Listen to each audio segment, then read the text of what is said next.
며칠 뒤에는 그 샌디에고와 다시 맞붙어야 하거든요. 샌디에고라는 이름 석자만 들어도 몇몇 팬들은 벌써부터 경찰 배치 걱정을 하고 있습니다. 경기 이후 LAFC와 샌디에고 팬들 간의 거리 충돌이 있을 가능성이 높기 때문입니다. 오늘은 LA와 샌디에고, 현재 LAFC와 샌디에고 FC와의 복잡한 상황을 자세히 전해드리겠습니다. 오늘 끝이 난 리그스컵 조별리그 경기 결과로 LAFC는 8강 진출에 실패했습니다. 사실 이번 주는 LAFC에게 그야말로 롤러코스터 같은 한 주였습니다. 월요일에는 탈락에 충격이 채 가시지도 않았는데 화요일에는 새 얼굴 영입 소식이 터졌고 그리고 주말에는 곧바로 남캘리포니아에서 가장 뜨거운 라이벌전이 기다리고 있습니다. 희노애락이 이렇게 압축적으로 몰아치는 경우도 흔치 않을 겁니다. 자, 그럼 지금부터 하나씩 순서대로 짚어보겠습니다. 13일 LAFC는 케레타로를 만나서 충격적인 1대1 무승부, 다시 한번 승부차기까지 가서야 5대3으로 겨우 승리를 따냈습니다. 조별리그 3경기 모두 무패, 승점 7점을 쌓았지만 어딘가 찜찜한 승리들이었습니다. 입장에서는 이 두 팀 중 누구라도 정규 시간 안에 승리하면 그대로 탈락이 확정되는 살얼음판 시나리오였죠. 그리고 방금 끝이 난 경기에서 두 팀 모두 정규 시간 내 승리를 챙기면서 LAFC는 골득실에서 밀려 최종 탈락하고 말았습니다. 3경기 무패를 기록하고도 짐을 싸야 했던 참으로 야속한 결말이었습니다. 현재 LAFC의 팬들은 리그스컵 탈락 소식에 크게 분노하고 있습니다. 단순히 떨어졌다는 사실 자체보다 그 과정에서 드러난 문제들이 더 뼈아팠기 때문입니다. 3경기 내내 좋은 기회를 수도 없이 만들고도 결정력 부재로 자멸한 장면이 계속 반복됐거든요. 그리고 LAFC 팬들이 가장 비판하는 것은 오로지 손흥민에게만 의존하는 팀이라는 사실입니다. 바로 손흥민이 집중 견제를 받는 순간 팀 전체의 공격력이 통째로 사라져버린다는 구조적인 문제입니다. 손흥민은 이번 리그스컵 3경기에서 단 한 골도 넣지 못했습니다. 여기서 끝이 아닙니다. 시즌 초반 콘카카프 챔피언스컵에서 만났던 크루스 아술, 톨루카전까지 모두 포함하면 멕시코 클럽을 상대로는 무려 6경기 연속 무득점이라는 숫자가 나옵니다. 6경기입니다. 반면에 월드컵을 마치고 돌아온 MLS 정규리그에서는 4경기 연속골을 몰아치며 리그 도움 순위 최상위권에 이름을 올렸던 바로 그 손흥민입니다. 이 극단적인 온도차 대체 어디서 오는 걸까요? 현지 매체들과 팬들의 진단은 매우 간단합니다. 상대 팀이 손흥민을 최우선 마크 대상으로 정하고 수비 자원을 몰아넣는 순간 LAFC의 공격 전개 자체가 함께 얼어붙어 버리는 겁니다. 부안과 마르티네스 같은 다른 공격 옵션들이 분명 존재하는데도 말이죠. 결국 큰 경기에 중요한 경기일수록 팀 전체가 손흥민 한 사람의 창의성에만 기대는 구조가 낱낱이 드러난 셈입니다. 이 편중 현상을 풀어내지 못한다면 LAFC는 앞으로도 똑같은 패턴의 좌절을 몇 번이고 다시 겪게 될 가능성이 큽니다. 결국 매체들과 팬들은 미드필더진에 문제가 있다는 지적을 계속 쏟아내고 있습니다. 중원이 막강해야 상대 팀들이 중원에서 치열한 싸움을 하게 되고 손흥민과 부안가가 자유롭게 공격에 매달릴 수 있다는 것입니다. 현재 LAFC는 손흥민이 중원까지 내려와서 공을 공급해주고 다시 전방으로 뛰어 들어가고 있기 때문입니다.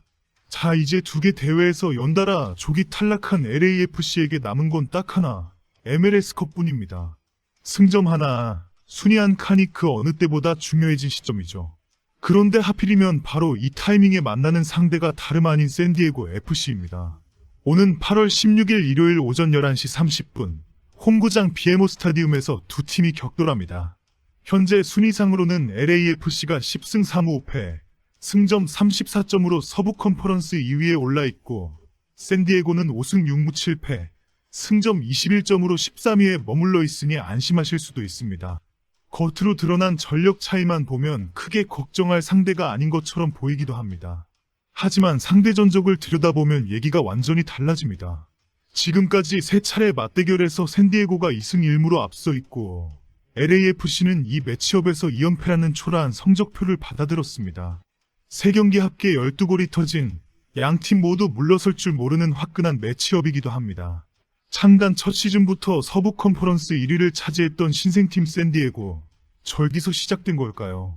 이야기는 축구가 아니라 도시 자존심 싸움에서 출발합니다. 세계적인 대도시 LA와 비교당하며 오랜 세월 소외감을 느껴온 샌디에고, 그 위에 결정타를 날린 사건이 바로 프랜차이즈 팀 강탈의 역사입니다. 1984년 NBA 클리퍼스가 LA로 연고지를 옮겼고 2017년에는 샌디에고의 자존심이었던 NFL 차저스마저 LA로 떠나버렸습니다. 샌디에고 팬들 입장에서는 그야말로 안방을 통째로 빼앗긴 셈이었죠. 이 응어리는 야구에서 가장 뜨겁게 폭발했습니다. 페코파크에서 다저스를 만나면 어김없이 울려 퍼지는 비트 LA 함성, 바로 여기서 나온 겁니다. 그리고 이정서가 신생팀 샌디에고 FC의 등장과 함께 그대로 축구로 옮겨온 겁니다. 여기에 극렬 서포터 문화까지 얹어지면서 실제로 지난해 2차례나 심각한 폭력 사태가 벌어졌습니다.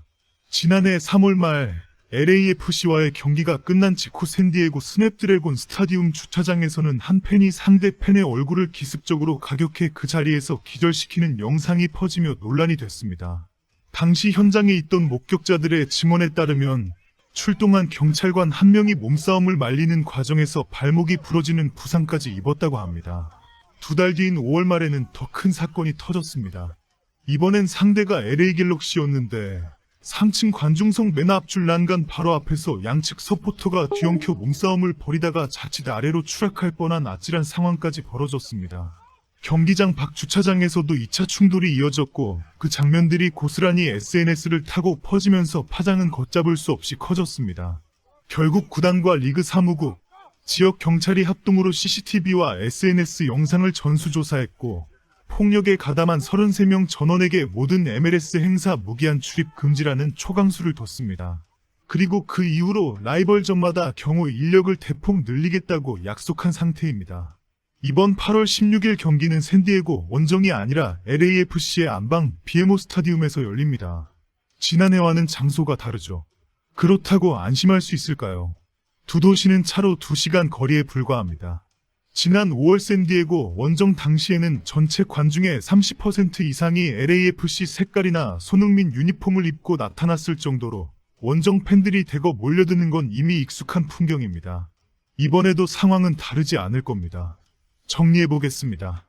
LAFC는 2개 컵 대회에서 연달아 탈락하며 뼈아픈 숙제를 다시 확인했고 그 중심에는 손흥민 의존도라는 근본적인 문제가 자리하고 있었습니다.